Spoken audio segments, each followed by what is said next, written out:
There was a sound Paris had never heard before, not a scream, not a plea for mercy, not even the fearful hush of someone who knows death is coming. It was singing, a solemn hymn in Latin, carried by 16 female voices, walking toward the guillotine as though approaching an altar, and every time the blade fell, one voice fell silent, but the rest continued, unwavering. The crowd, long addicted to executions, expecting horror and spectacle, could not comprehend what they were witnessing. For months, they had cheered, jeered, demanded blood. Now, they were silent. These were the Carmelites of Compiègne, 16 cloistered nuns who had not set foot outside their convent for decades, now facing execution during the height of the French Revolution. Among them was Constance, 29, the youngest. 9 years she had spent within the convent walls, and the first thing she saw of the world was the scaffold and the guillotine. Before ascending, she knelt to the prioress at the front of the line and asked, "Permission to die, mother?" The older nun, her face lined with sorrow yet serene, caressed Constance's cheek and whispered, "Go, my child." Constance kissed a small hidden statue of the Virgin, stepped past the executioner, and walked singing toward the blade. She was first, but not last. Over the next hour, Paris was stunned into silence. A city desensitized to death, watched 16 women die without fear, without panic, maintaining faith and song until the final breath. This was July 17th, 1794, at the bloodiest peak of the Revolution. 10 days later, Maximilien Robespierre, the man who had orchestrated this reign of terror, would climb the same steps and die beneath the guillotine, a grim reminder that the instrument of death can spare none, not even its creators. But what preceded that day, the capture, the stripping of faith, the forced renunciation, reveals the true courage of these women. By 1794, France was a nation undone.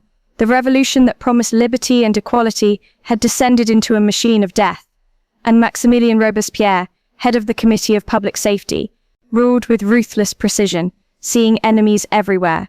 Aristocrats hiding in attics, priests conducting secret masses, citizens too quiet at public executions. Anyone could be condemned, and the solution was simple: kill them all. The tribunal dispatched over 17,000 people to the guillotine in less than a year. In Paris, the executions became daily spectacles, sometimes 30 in a single afternoon. Executioners worked with mechanical efficiency: load, position, drop, next. In just 6 weeks, the priests at Compiègne had seen over 300 people die, the cobblestones soaked in blood, the stench so overwhelming that neighbors filed complaints. Robespierre held a particular hatred for the Catholic Church, viewing it as an ally of the monarchy, a force that perpetuated obedience and ignorance.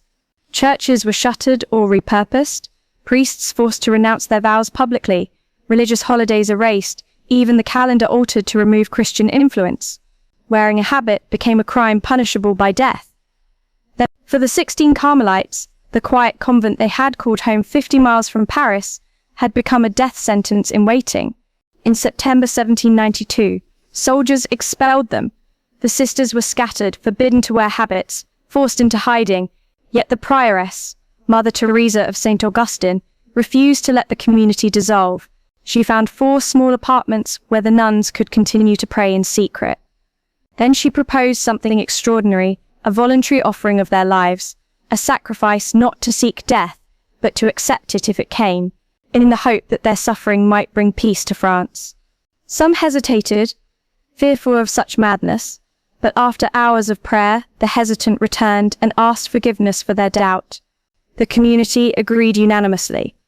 From that day forward, every morning at 4, the 16 renewed their offering, praying that if their deaths could save France, God would accept their sacrifice. For 2 years, they waited, hidden, praying, watching the terror sweep through the land. Then, on June 21st, 1794, betrayal came. Soldiers broke down the doors before dawn, acting on the tip of someone who had observed them, seeking the government's reward for exposing hidden religious. Their careful secrecy shattered in an instant. Letters, prayer books, medals, a small statue of the Virgin, all evidence that these women had continued their faith, now condemned to die for it. The charges were simple, yet horrifying: fanaticism and counter-revolutionary activity. In plain language, their crime was praying. The 16 sisters were taken to a former convent, now converted into a prison. A cruel irony, imprisoned in the very walls that had once protected women like them. But inside, something extraordinary happened. In a place filled with despair, with prisoners weeping and losing their minds to fear, the Carmelites stood apart. They continued their prayers, rose at 4 every morning, sang hymns in their cells, and comforted those around them. English Benedictine nuns later wrote that the Carmelites seemed to be preparing for a wedding, not an execution. On July 12th, guards came to transport them to Paris for trial. Their civilian clothes were being washed, so they traveled in their religious habits, the very garments the revolution had criminalized. Hours passed in open carts as the sisters sang hymns, their voices rising above the insults and jeers of the crowd. By the time they reached Paris, they had become something the revolution could not comprehend. The trial itself was a sham. Presumption of innocence, defense attorneys, appeals, all were absent. The Revolutionary Tribunal existed merely to provide a veneer of legality over state-sponsored murder. The prosecutor, Antoine Fouquier-Tinville, a man who had sent countless to the guillotine without a flicker of conscience, treated the 16 nuns as just another list of names. He read the charges: fanaticism, hiding weapons, supporting the monarchy, corresponding with enemies of the Republic, in a bored monotone. The weapons were laughably mundane: religious medals, prayer books, rosaries, and a small statue of the Virgin Mary. One moment, however, would be remembered for generations. When Mother Teresa of St. Augustine heard the word fanaticism, she interrupted calmly, "Please explain what you mean by that word." The courtroom fell silent. Defendants rarely spoke. Fouquier-Tinville regarded her as an insect daring to speak. "I mean, your attachment to childish beliefs and foolish religious practices," he replied. A murmur ran through the courtroom, expecting apology, defiance, or fear. But Mother Teresa smiled, not nervously, not defiantly, but with peaceful certainty. If believing in God was fanaticism, then yes, she was guilty. They all were, and they would die guilty gladly. The tribunal asked each nun the same question: would you renounce your vows, deny your faith, and swear allegiance to the Republic? One word could save their lives. One word could erase everything they had dedicated themselves to. But Constance, the youngest, answered first. No. Sister Marie of the Incarnation, 30 years in the order, no. Sister Euphrasia, once hesitant, no. One by one, 16 times, the same answer, no. The verdict, death for all 16. And yet, they did not weep, collapse, curse, or beg. Instead, in the very courtroom where they had been condemned, they renewed their religious vows, the same vows taken years before in the quiet of their convent, vows that the revolution had sought to erase, but could not. Then they began to sing the asterisk, Te Deum asterisk, a hymn of thanksgiving, offering gratitude to God for the privilege of dying for their faith. The guards froze. Fouquier-Tinville's face twisted in confusion. This wasn't supposed to happen. Prisoners didn't sing after being sentenced to death. Prisoners didn't thank anyone for anything. Yet no one stopped them. Perhaps even the revolutionaries sensed they were witnessing something beyond their understanding, something that made their tribunals, their paperwork, and their guillotine feel unbearably small. It was July 17th, 1794. Late afternoon, the summer heat pressed down on Paris, and the smell at the Place du Trône Renversé was overwhelming. Weeks of daily executions had soaked the cobblestones in blood. The 16 Carmelites were loaded into carts with 24 other condemned prisoners. From the very first moment, they were different. While others wept or sat frozen in shock, the nuns sang Miserere Salvina Te Deum 3 hours through the streets of Paris. Ancient hymns that had not been heard in years echoed off buildings that had long forgotten the sound of faith. People stopped and stared. Shopkeepers emerged from stores. Women leaned from windows. Children pointed, asking why those ladies sang in the face of death. When the carts reached the square, executioner Charles-Henri Sanson was waiting. He had killed thousands, seen every conceivable human reaction to death: fear, rage, despair, defiance, collapse. But he had never seen this. The nuns asked permission to sing one final hymn before the executions began, and Samson, perhaps out of curiosity or awe, agreed. They sang Asterix Veni Creator Spiritus, Come, Holy Spirit, 16 voices rising in the summer air. Then they renewed their vows one final time. Mother Teresa gave the order, youngest to oldest. The younger nuns would die first, giving the older sisters strength with their presence until the very end. Constance, 29 and having spent 9 years in the convent, stepped forward first. She knelt before Mother Teresa, asking permission to die. Go, my daughter, came the blessing. Constance kissed the tiny terracotta statue of the Virgin held in Mother Teresa's hand, stood, and climbed the scaffold alone. She waved aside the executioner's assistants, positioned herself, and continued singing until the blade fell. The crowd was silent. 15 voices remained. One by one, each nun followed the same ritual, kneeling before Mother Teresa, kissing the statue, climbing the scaffold alone, singing until the blade silenced her voice. Sister St. Louis, Sister Euphrasia. One by one, the voices dwindled. 12, 10, 8. Each execution took less than a minute, but for the crowd, time seemed to stretch infinitely. There was no jeering, no applause, no impatient shouting to hurry the process. Just thousands of people standing motionless as 16 women transformed a killing ground into an altar of worship. Even Sister Julie of Jarsus, a lay sister who had spent her life in manual labor and never learned Latin, sang from memory the same way she had every day for decades. The eldest, Sister Mary of Jesus Crucified, 78 and a Carmelite for over 50 years, was the last to climb the scaffold. One by one, their voices fell silent, leaving Paris stunned, the city forever marked by the courage and faith of 16 women who turned death into a hymn. Then, she stood alone. Mother Teresa of St. Augustine had survived wars, famines, and the collapse of the monarchy. Now she faced the executioner who would end her life. She paused, looking at him, not with hatred, not with fear, but with compassion. I forgive you with all my heart, she said quietly, and I pray God forgives you too.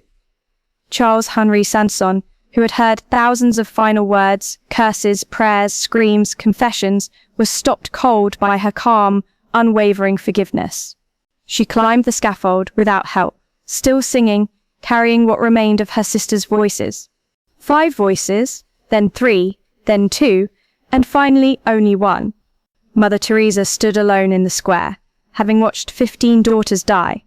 She had blessed each one, held the statue they kissed, said, "Go, my child," 15 times. Now there was no one left to bless her, no one to give her permission, no statue to kiss. She looked at the thousands of silent faces staring back at her. She sang the final verse of the Asterix Salve Regina, Asterix alone, her voice carried across the square, across the blood-soaked ground, across the bodies of her sisters. Then she climbed the scaffold. She didn't hurry, she didn't falter. She positioned herself beneath the blade, looked up at the sky, and the song ended. The blade fell, and Paris went silent. Witnesses later wrote it was the most profound silence they had ever experienced. In a city that had normalized death, 16 singing nuns had done the impossible. They had made Paris ashamed. The bodies of the 16 Carmelites were thrown into a mass grave at the Picpus Cemetery, alongside 300 other victims of the terror. No markers, no ceremony, no prayers, just another pile of corpses in a city that had too many to count. But something had broken that afternoon, something the revolution could not repair. Witnesses spoke of it everywhere, in taverns, markets, whispered conversations on street corners. People described 16 nuns walking to death, singing, peaceful, embracing the blade as if it were a gift. For months, Parisians had justified executions as necessary. But these women, what had they done except pray? The question lingered like smoke that would not clear. 10 days later, on July 27, 1794, Robespierre was arrested.